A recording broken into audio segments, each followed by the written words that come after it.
Welcome everyone to another video. My name is Hagop, aka Hags, and today we have another live viewing. But this isn't just any ordinary live viewing. This property itself, I have had an offer accepted on. Yes, there are still paperwork to do and all sorts, but we are one step closer. But there's another big but in this whole property situation. So stay tuned till the end of the video for me to explain to you what that is and if I really do go for this property or not. This is a 3-bedroom, end of terrace property. It's got a large plot to the side, very large garden. It needs a full renovation inside, except the heating situation. There's already a combi boiler and there's radiators practically in every single room. So it's more or less just renovating the property and looking to sell it on. Not only that, there is a very small structure issue, which I'm saying small. I will need to do a structural survey to make sure that it is definitely small and it's mainly just the window itself sagging and nothing else. But you'll see this all in the viewing. So let's not waste any more time and I'll see you all there. So walking up to the property now, and what I like to usually do is do a good check and see all at the front. Hopefully the structure of the property is good, and if there's any defects such as windows, the roof, etc., and I can pick out what else needs doing, because sometimes the photos doesn't do it justice. So this is the property from the front. You can see that there's a large plot here on the side which we'll look further into, and the property itself looks fine, the roof looks fine, windows look fine. There is one slight issue just below the window. Looks like they've somewhat repointed it, but there is no driveway on this property. But the house next to it, as you can see, has somewhat of a garage slash driveway. So this is a plot by the side here, and it does look like works potential house can be done. So what will happen is this house will turn into a terraced house, and then the property next to it here will become the end of terrace property, and it looks like there's more than enough space for it. So that's promising. There is of course a defect here. We can see some sort of cracking in the structure. We'll have to look into that further. Hopefully it's nothing major and it's just the window. And then of course there we can see there's some more cracking, and there actually it's like a zigzag position. So I think both windows look like they've not been fitted properly. So we'll see if we can get a fencer certificate. If not, then we'll have to do a structure report on it.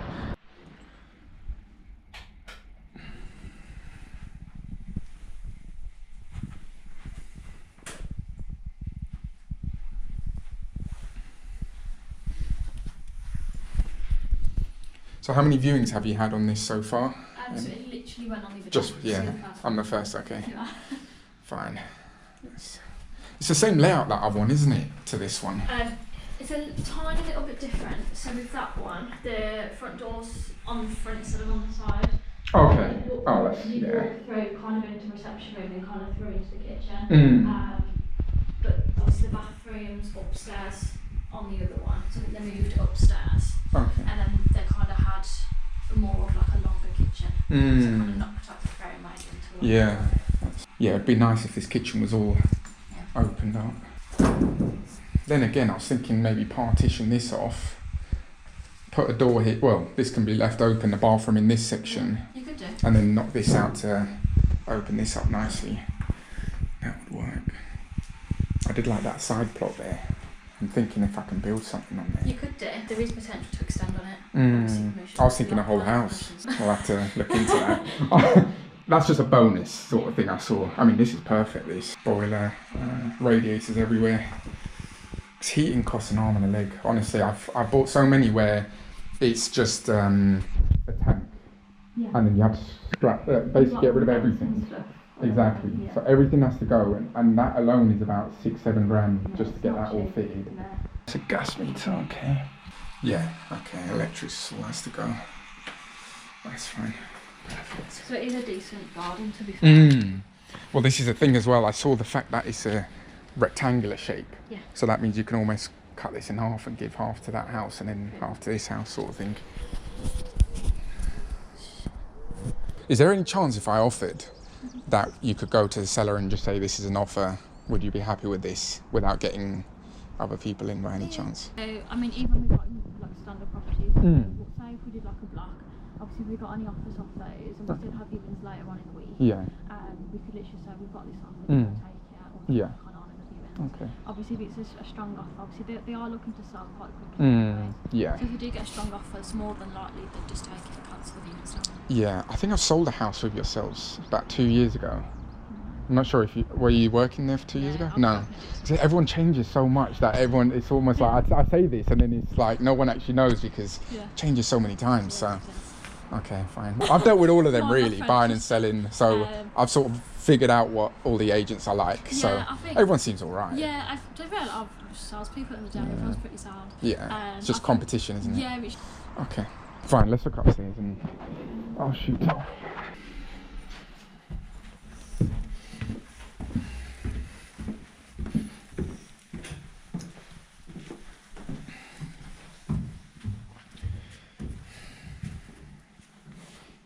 And you can see all the cracks up here.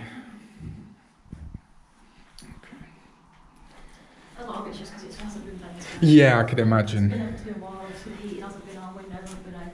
And just a heads up, when I get given properties, let's say from yourself, I usually come back to the same agent, just, do that over and over. If that helps with, everything in total, maybe. Yeah, I mean, we do everything, to be fair. So, renting, sale, even Okay, so the third bedroom, that's fine.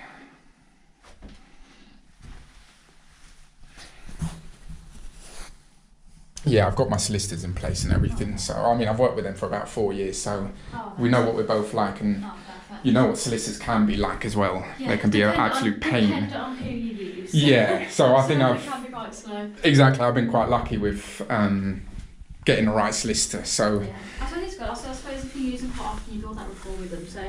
Yeah. Yeah, it's the first few that's always hassle, and then once you've done those, it's just flies by. You know what they want, you know what you want, and it's pretty simple from there. So that completes the full viewing. I hope you also learned something when seeing these viewings, how I conduct myself, things I explain to the estate agent. I do have a little bit of a laugh with them as well. It's always good to let loose a bit and enjoy the process of buying property in particular, because it's always a great process in itself, but there is also a lot that goes on as well. So let's discuss the situation with this property. I had my offer accepted not too long ago. It was below the asking value, which is always ideal, knowing what sort of work's needing doing to it. And of course, I will need to get a structure survey on the property. I already know how much it will cost to do the renovation inside the house. That's pretty bog standard. But it comes down to that side plot.